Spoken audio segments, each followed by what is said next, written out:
Different professions in Igbo: teacher, onye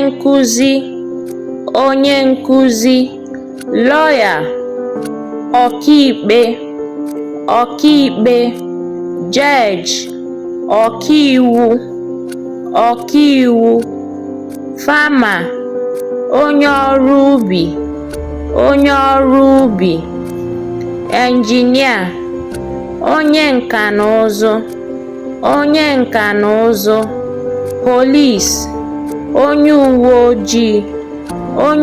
ojii, midwife, ọghọnwa,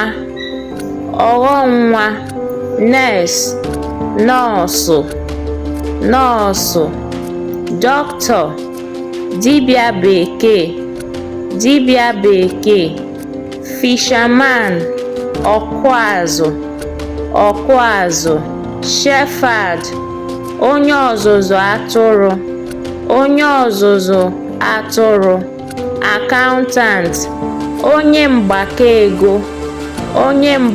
ego, priest, ụkọchukwu. Tie m aka n'akara ịhụnanya, ikesa ka ndị ọzọ nwee ike mụta ya. Ka ọ dị.